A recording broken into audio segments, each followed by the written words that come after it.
Dear students, इस video में IIT JEE mains 2022 के पीवाईक्यूज ऑफ कोऑर्डिनेशन कंपाउंड्स मैं डिस्कस कर रहा हूं, जिसमें पहला क्वेश्चन है which of the following will have maximum stabilization due to crystal field. Okay, so dear students, देखिए यहाँ पे जो चार ऑप्शंस दिए गए हैं, इनमें से दो ऐसे ऑप्शंस हैं जिनमें मेनली आपको सोचना है। एक ऑप्शन ये है और एक ऑप्शन ये है, ठीक है ना। अब इन दोनों में हमें कैसे सोचना होगा कि कौन सा हमारा आंसर होगा। तो देखिए, कोबाल्ट का ऑक्सीडेशन स्टेट यहाँ पे 3 है, ठीक है ना, और यहाँ कॉपर का ऑक्सीडेशन स्टेट +2 है। ठीक, नंबर एक। नंबर दो बात यहां पर है, जो यहां पे लिगेंड्स हैं, they are very strong ligands, जबकि ammonia although it is a strong ligand, लेकिन स्पेक्ट्रोकेमिकल सीरीज में स्ट्रॉन्ग लिगेंड्स की सीरीज में लोअर रैंक में आता है, ठीक है ना, लोअर रैंकिंग पर है। तो इसलिए स्टूडेंट्स आंसर इसका बनेगा सी, ठीक है ना, आंसर होगा सी। Because of two things. One thing is higher oxidation state of cobalt, which is +3. Number two, cyanide is very strong nucleophile. इसलिए यहाँ पर आंसर बनेगा student C. Now next question. Transition metal complex with highest value of crystal field splitting delta O will be. Okay. So dear students, in question number 2, देखिए पहला जो complex यहाँ पे chromium hexa aqua chromium 3, second है chromium के बाद है molybdenum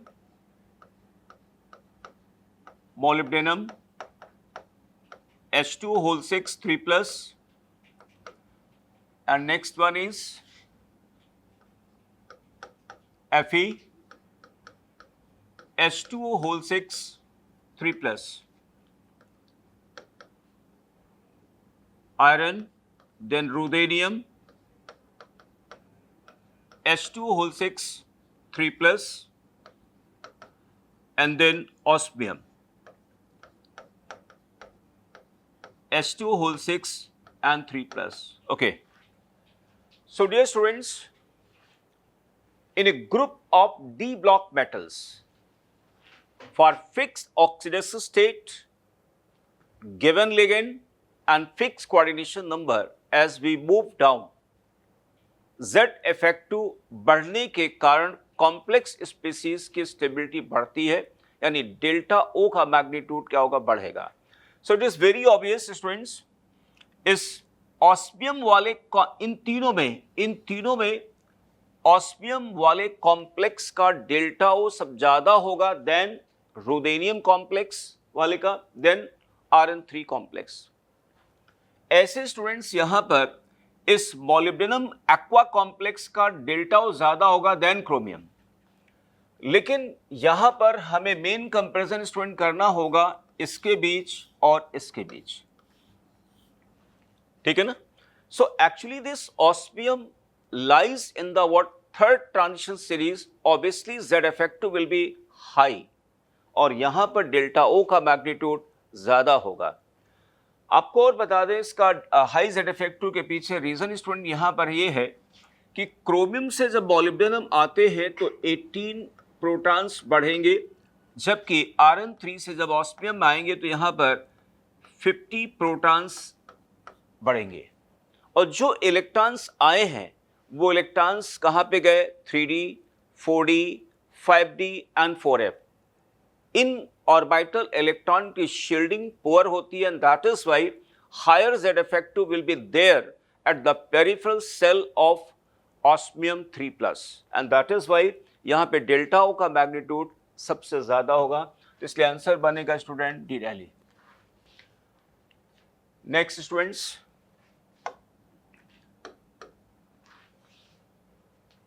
now question number 3, statement 1 in copper sulphate pentahydrate copper oxygen bonds are present, बिल्कुल सही स्टेटमेंट है।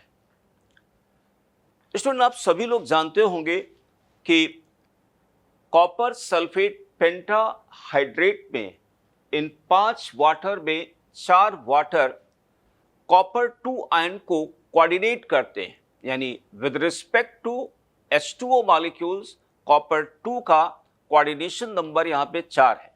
ओके, तो इसलिए पहला स्टेटमेंट स्टूडेंट सही है। अब दूसरा स्टेटमेंट पढ़ता हूं। In copper sulphate pentahydrate ligands coordinate with copper ion are oxygen and sulphur based. ये स्टूडेंट गलत हो गया, ठीक है ना। जो इन्होंने लिखा है कि सल्फर बेस्ड लिगेंड, ये गलत है। Actually sulphate is not working as a ligand here in this case. So ये स्टेटमेंट स्टूडेंट गलत हो गया, ये गलत है और ये सही है। तो इसका आंसर आएगा students, statement 1 is correct, statement 2 is incorrect, answer C. Now third question students. Okay,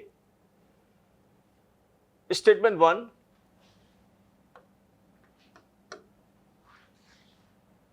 tetracyanidoniculate 2 ion is a square planar and diamagnetic complex with DsP2 hybridization for nickel 2 nickel, but this is tetrahedral paramagnetic।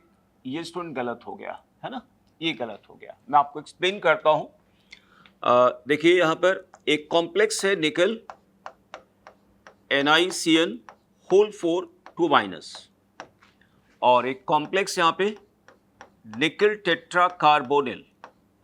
Okay, so student निकल का oxidation state यहां पे 0 है। इसका मतलब क्या हो गया, निकल का इलेक्ट्रॉनिक डिस्ट्रीब्यूशन हो गया 3d84s2, while in this case -1 into 4 निकल का ऑक्सीडेशन स्टेट 2 हो गया और निकल यहां पर हो गया निकल 2 प्लस 3d8।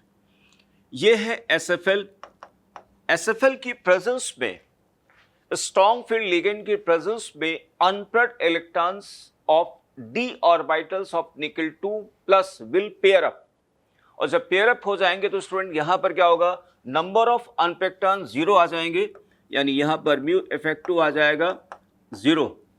जबकि यहां पर क्या होगा, in the presence of CO ligands ये 4s के इलेक्ट्रॉन 3d में माइग्रेट करेंगे और अप निकल का इलेक्ट्रॉनिक डिस्ट्रीब्यूशन हो जाएगा 3d10 4s0 and 4p0, and that is why hybridization यहां पर आएगा sp3 और इसका म्यू इफेक्टिव आ जाएगा कितना, 0.0 bm। तो स्टूडेंट दोनों कॉम्प्लेक्स जो है वो क्या है, डायामैग्नेटिक, ठीक है ना। तो पहला स्टेटमेंट स्टूडेंट गलत हो गया क्योंकि उन्होंने लिख दिया पैरामैग्नेटिक विद sp3। ओके, तो रॉन्ग हो गया पहला। सेकंड देखते हैं, NiCl4 2 minus and this both have same d orbital configuration and have same geometry and paramagnetic student, ये गलत हो गया। देखिए आपको नेक्स्ट जो complex NiCl whole 4 2 minus, oxidation state of nickel is +2 because -1 into 4, और निकल का इलेक्ट्रॉनिक डिस्ट्रीब्यूशन हो गया 3d8। यहाँ पे स्टूडेंट WFL है, और WFL होने के कारण यहाँ पे जानते हो क्या होगा, इलेक्ट्रॉन की पेयरिंग नहीं होगी, और इलेक्ट्रॉन की पेयरिंग नहीं होगी तो इसका भी इफेक्टिव आ जाएगा कितना, 2.8 bm आ जाएगा। जो मेन चीज स्टूडेंट यहाँ पे बताया गया वो यहाँ पे क्या लिखा, have same d electron configuration. आप जरा देखिए यहाँ पे इस कॉम्प्लेक्स और इस यानी क्लोराइडो कॉम्प्लेक्स एंड कार्बोनिल कॉम्प्लेक्स दोनों में निकल के d ऑर्बिटल या 3d ऑर्बिटल का इलेक्ट्रॉनिक डिस्ट्रीब्यूशन डिफरेंट है। आप देख पा रहे होंगे यहाँ पे, यहां पर आ रहा 3d10 और यहां पे 3d8, and that is why this statement is also wrong. यानी दोनों स्टेटमेंट स्टूडेंट क्या है यहाँ पे, गलत है। ओके, तो both statement 1 and 2 are false, answer Bombay. Next question, question number 5। Student question number 5 में मैच द लिस्ट। ओके, देखिए यहां पर प्लैटिनम प्लेटिनम का ऑक्सीडेशन स्टेट स्टूडेंट 2 है और प्लेटिनम का जो इलेक्ट्रॉनिक डिस्ट्रीब्यूशन होगा वो होगा 5d8, है ना। क्या आएगा यहां पे? प्लेटिनम 2 प्लग का मतलब हो गया 5d8। और हालांकि क्लोराइड वीक लिगेंड है, although chloride are weak ligand, लेकिन स्टूडेंट्स सेकंड और third transition series metal cation के साथ ये SFL जैसा बिहेवियर करते हैं because of increase Z-FF2। So that is why student ये इलेक्ट्रॉन जब पेयर अप हो जाएंगे तो इसका हाइब्रिडेशन आएगा यहाँ पे DsP2। Now it's very simple, BrF5 देखिए, BrF5 में सेंट्रल एटम हो गया ब्रोमीन, ब्रोमीन है 17 ग्रुप में, इसका मतलब 7 इलेक्ट्रॉन होंगे, 1 2 3 4 5 6 7। 5 फ्लोरीन है, 1 2 3 4 5, देखिए 5 फ्लोरीन हो गया, 5 फ्लोरीन। अब हम हाइब्रिडेशन निकालेंगे तो lone pair and bond pair count करते हैं, 1 2 3 4 5 6। 6 का मतलब हो गया sp3d2। तो BrF5 का हाइब्रिडेशन स्टूडेंट हो गया sp3d2, PCl5 का आएगा sp3d, सिंपल है। एंड स्टूडेंट ध्यान दीजिए यहाँ पे कोबाल्ट 3+ आ गया, दिस इज व्हाट 3d6 और SFL है तो इलेक्ट्रॉन की पेयरिंग हो जाएगी and that is why hybridization यहाँ पे बनेगा d2sp3।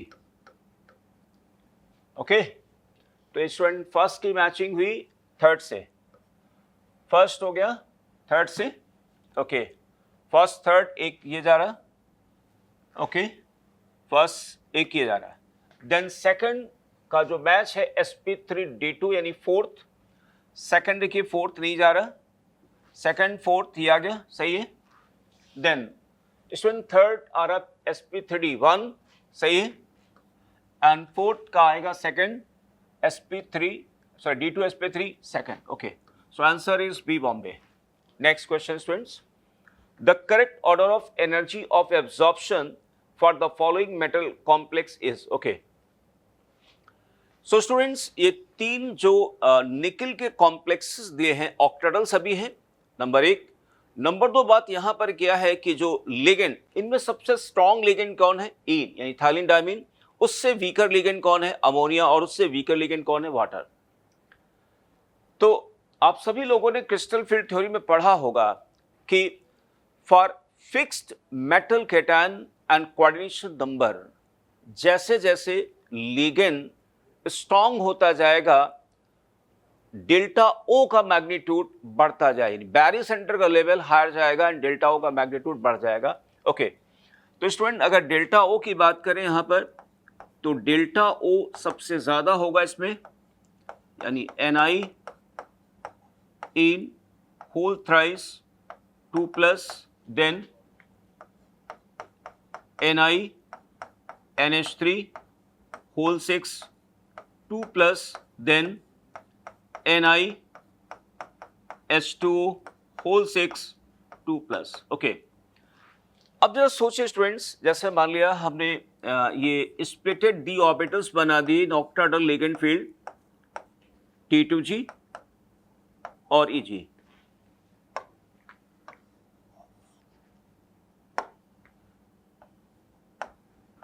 T2G and EG, okay. ये student delta O, okay. 1 2 3 4 5 6 7 8, okay. So student in case of nickel delta O का मैग्नीट्यूड सबसे ज्यादा यहां पर है, तो जब इलेक्ट्रॉन ट्रांजिट करेगा यहां से यहां, ठीक है ना, तो इन्होंने क्या बोला है कि एनर्जी ऑफ एब्जॉर्प्शन, तो सबसे ज्यादा शॉर्टर वेवलेंथ वाला फोटॉन किस में लगेगा? इस वाले में लगेगा। उससे लॉन्गर वेवलेंथ वाला इसमें लगेगा और लॉन्गर वाला इसमें लगेगा। यानी सबसे ज्यादा एनर्जी एब्जॉर्ब कहां पर होगी? In transference of electron from T2G to EG, यानी इलेक्ट्रॉन को T2G से EG माइग्रेट कराने के लिए उस कॉम्प्लेक्स में ज्यादा एनर्जी लगेगी जहां पर डेल्टा O का मैग्नीट्यूड ज्यादा है। इसलिए स्टूडेंट्स इसका आंसर बनेगा क्या? देखिए इसको इन्होंने ए कहा है, ए सबसे ज्यादा होगा, ए के बाद इसका जस्ट रिवर्स हो जाएगा स्टूडेंट, ए आ जाएगा, देन बी आ जाएगा, देन सी आ जाएगा। Answer is A. तो एनर्जी अब्सॉर्ब्ड,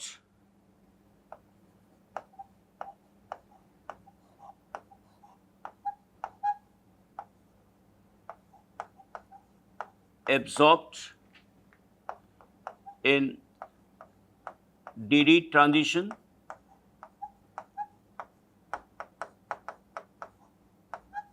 proportional to, ठीक है ना, proportional to what, delta O। Delta O जितना ज्यादा होगा एनर्जी अब्जॉर्प्शन उतना ज्यादा होगा। Okay, now next question student, 7 number.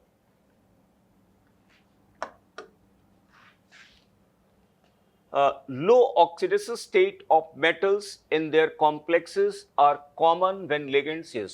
देखिए स्टूडेंट्स, कोऑर्डिनेशन कंपाउंड में आप सभी लोगों ने पढ़ा होगा कि कार्बन मोनोऑक्साइड इस लिगेंड की डोनर एबिलिटी पुअर है। तो इसकी डोनर एबिलिटी को बढ़ाने के लिए हम लोग क्या करते हैं, कार्बन मोनोऑक्साइड लिगेंड को बैक बॉन्डिंग चाहिए। और बैक बॉन्डिंग कब मिलेगी, बढ़िया, जब मेटल का ऑक्सीडेशन स्टेट लो होगा, नेगेटिव होगा, जीरो होगा या लो पॉजिटिव होगा। इसलिए कहा जाता है स्टूडेंट्स कि carbon monoxide stabilise negative, zero और low positive oxidation state of transition metal. So students यहां पर इसका आंसर बनेगा है गुड पाई। देखिए मैं आपको एक्सप्लेन करके बताता हूं स्टूडेंट्स। यहां पे क्वेश्चन नंबर है 7, ये मेटल हो गया M and this is what CO। इसकी स्टूडेंट डोनर एबिलिटी पुअर है, लेकिन अगर मेटल का ऑक्सीडेशन स्टेट यहां पर नेगेटिव है या जीरो है या लो पॉजिटिव है, तो जब ये इलेक्ट्रॉन पेयर देगा तो यहां इलेक्ट्रॉन डेंसिटी क्या होगी, बढ़ जाएगी। और बढ़ी हुई इलेक्ट्रॉन डेंसिटी को रिवर्स कैसे करेगा, रिलीज कैसे करेगा, बाय डूइंग बैक बॉन्डिंग पाई। और जितना ज्यादा बैक बॉन्ड होगा इसकी डोनरेबिलिटी उतनी बढ़िया बढ़ेगी। यानी दोनों बॉन्ड्स बेसिकली क्या है, सिनर्जिक है, एक दूसरे को रेनफोर्स कर रहे हैं। Okay, now next question, 8 question, question number 8। The metal complex that is diamagnetic. Okay, इसमें से डायमैग्नेटिक कौन सा हो सकता है। देखिए स्टूडेंट यहां पर कॉपर का ऑक्सीडेशन स्टेट निकालते, देखिए +1 × 3 यानी 3 माइनस, -1 × 4 यानी कॉपर का ऑक्सीडेशन स्टेट 1, मतलब क्या हो गया 3D10। यहां स्टूडेंट्स +1 × 2, 2 माइनस, -1 × 4 यानी कॉपर का ऑक्सीडेशन 2 आ गया, this is what 3D9। Now +1 × 3, 3 minus, -1 × 4 यहाँ पे लिख रहा है स्टूडेंट्स, तो हम लोग यहाँ पे 4 लिख सकते हैं। हालांकि it should be what I think 6 by mistake आया, अदरवाइज यहाँ पे 3 माइनस नहीं हो सकता है ना। तो आयरन का ऑक्सीडेशन स्टेट यहाँ पे 3 आ गया। ओके, तो यहाँ पर iron 3 is basically 3D5। Now students +1 × 4 यहाँ पे आ गया स्टूडेंट्स कितना, 4 माइनस, -1 × व्हाट 6, आयरन का ऑक्सीडेशन स्टेट +2 एंड 3D6। और यहाँ पे स्टूडेंट क्या है, WFL है, ठीक है ना। तो इन चारों कॉम्प्लेक्सेस में जो मेटल कैटायन है उनके d ऑर्बिटल का डिस्ट्रीब्यूशन मैंने बताया 3D10, 3D9, 3D5 and 3D6। तो देखिए 3D9 और 3D5 वाले कभी भी डायमैग्नेटिक नहीं हो सकते, क्योंकि एक अनपेक्ट आयन तो जरूर रह सकता, ऑड नंबर में है। पॉसिबिलिटी बनती है 1 और 4th वाले की। देखिए यहां पर WFL है, WFL होने के कारण इलेक्ट्रॉन की पेयरिंग नहीं होगी, अभी भी यहां पर 4 अनपेक्ट आयन होंगे। इसका म्यू फैक्टर कितना आएगा, 4.9 bm आएगा स्टूडेंट्स। जबकि यहां देखिए आप लोग 3D10 है, all electrons are paired, answer is 1, यानी ए आ जाएगा। Now question number 9। Question number 9 में लिखा गया students, octahedral complex of copper 2 undergoes structural distortion. John Taylor, which one of the given copper 2 complex will show the maximum structural distortion? Okay. Student, this question बहुत अच्छा सवाल उन्होंने पूछा है। जी means बहुत शानदार क्वेश्चन मैं कह सकता हूं इसको। मैं इसको एक्सप्लेन करता हूं स्टूडेंट्स, देखिए। ओके, जैसे स्टूडेंट्स ये कॉम्प्लेक्स मैंने लिया मेटल एम, ठीक है ना, एक ऑक्टाहेड्रल कॉम्प्लेक्स है।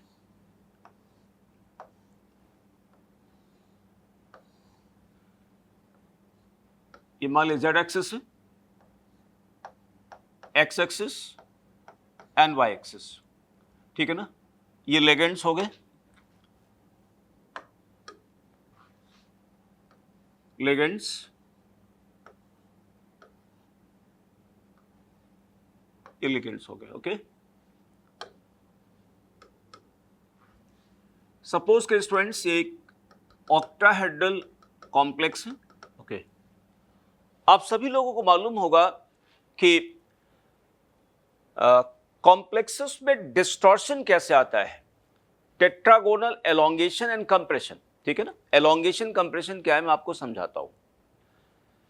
आप ऐसे सोचिए कि मान लिया जेड एक्सिस पर जो दो लिगेंड है, अगर ये मेटल कैटायन से दूर जाएंगे, जेड एक्सिस पर जो दो लिगेंड है अगर ये मेटल कैटायन से दूर जाएंगे, तो एक्स एंड वाई एक्सिस पर प्रेजेंट चारों लिगेंड मेटल के पास आएंगे, यानी एक्स एंड वाई एक्सिस वाले लिगेंड मेटल के पास हो गए, जेड वाले दूर हो गए। इस डिस्टॉर्शन को हम लोग कहते हैं टेट्रागोनल एलोंगेशन। लेकिन अगर जेड एक्सिस के लिगेंड मेटल ऐसे मान लीजिए इसको पुश करें, तो जेड एक्सिस के लिगेंड मेटल के पास आएंगे, तो एक्स एंड वाई एक्सिस वाले लिगेंड दूर जाएंगे in order to conserve electrostatic potential, ठीक है ना, ऑफ द सिस्टम। इसको बोलते हैं टेट्रागोनल कंप्रेशन। तो एक्चुअली ये डिस्टॉर्शंस होते रहते हैं। इस डिस्टॉर्शन होने की मेन वजह जानते हो क्या है? ईजी ऑर्बिटल में अनसिमेट्रिकल फिलिंग ऑफ इलेक्ट्रॉन्स। जैसे यहां पे कॉपर का केस लिया गया स्टूडेंट्स, अगर मैं कॉपर का एग्जांपल लूं तो यहां पर क्या होगा, ये आ गया, यहां पे ये हो गया T2G, और कॉपर 2+ का केस है, इलेक्ट्रॉनिक डिस्ट्रीब्यूशन 3D9, 1 2 3, मान लिया SFL है 4 5 6 7 8 और ये 9। तो student easy orbital unsymmetrical field है। तो अनसिमेट्रिकल फील्ड होने के कारण ये ईजी ऑर्बिटल डीजेनरेट नहीं होंगे, स्प्लिट कर जाते हैं, इनकी एनर्जी लेवल अलग अलग हो जाती है, ठीक है ना। तो मान लीजिए जैसे एलोंगेशन बेटा हम दिखाना चाहते हैं, सपोज के बेटा एलोंगेशन हुआ, देखिए तो ये एलोंगेशन मान लीजिए जेड एक्सिस के लिगेंड दूर जा रहे हैं, तो एक्स एंड वाई एक्सिस वाले लिगेंड मेटल के पास आएंगे, और इसको हम लोग कहते हैं elongation, tetragonal elongation, tetragonal elongation. Okay, अब जरा सोचिए, यहां पे मान लिया अब ये नीचे की तरफ आ रहे हैं, ये दूर जाएंगे,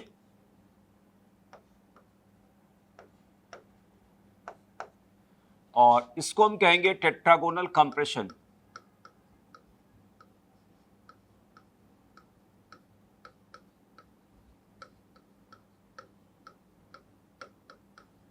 ओके, तो अगर यहां पे मोनोडेंटेड लिगेंड है तो स्टूडेंट ठीक है, एलोंगेशन कंप्रेशन होता रहेगा।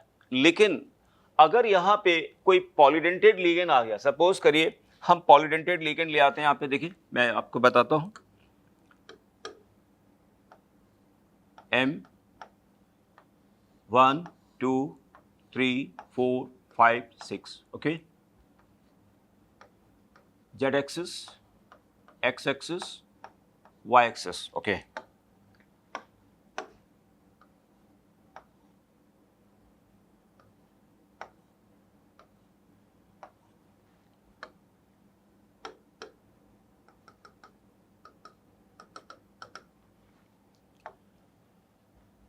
तो तो स्टूडेंट मान लिया यहां पर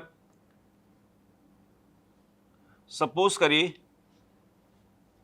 ये मैंने डाइडेंटेड लिगेंड बना दिया है, तो जब कैलेट लिगेंड होगा यानी वो लिगेंड जो रिंग बना रहे हैं, तो एलोंगेशन एंड कंप्रेशन क्या होगा, थोड़ा रेस्ट्रिक्टेड होगा।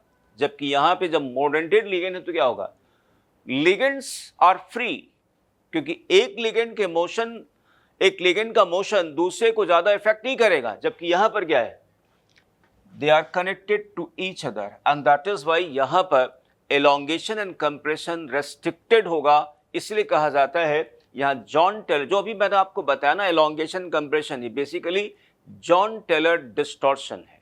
ये तब होता है जब ईजी ऑर्बिटल अनसिमेट्रिकली फिल्ड हो, ठीक है ना, या ऐसा भी पॉसिबल है अगर लिगेंड डिफरेंट हो तो भी पॉसिबिलिटी आ सकती है। ओके, तो इसलिए स्टूडेंट्स जॉन टेलर डिस्टॉर्शन सबसे ज्यादा जो है आएगा, देखिए यहां पर ये डाइडेंटेड लिगेंड हो गया, यहां जॉन टेलर डिस्टॉर्शन कम होंगे, यहां कम होंगे, यहां पे भी कम होंगे, सबसे ज्यादा यहां पर कहां होंगे, ए ऑप्शन में, ठीक है ना। नेक्स्ट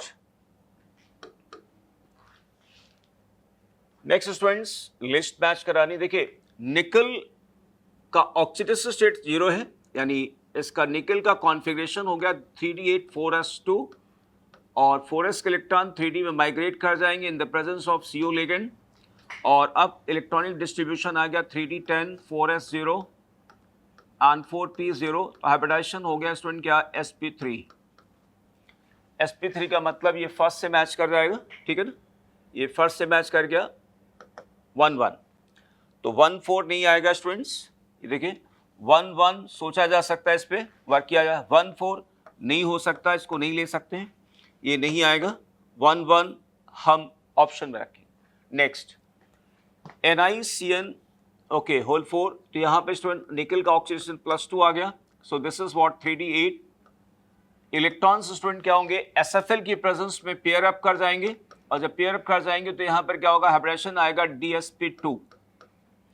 DsP2 का मतलब फोर्थ, ओके, ये फोर्थ से मैच होगा, तो सेकंड फोर्थ, यहाँ सेकंड फोर्थ, यहाँ भी सेकंड फोर्थ, ठीक है।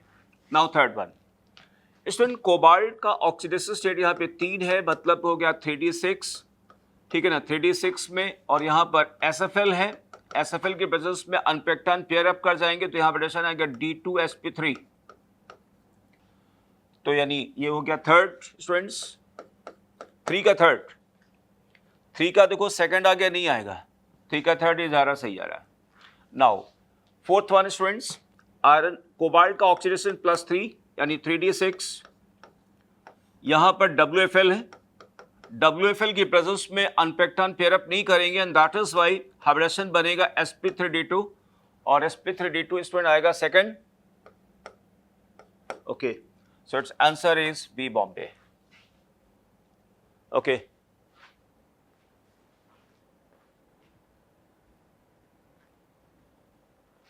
So this is all about PYQs of 2022. Thank you, students.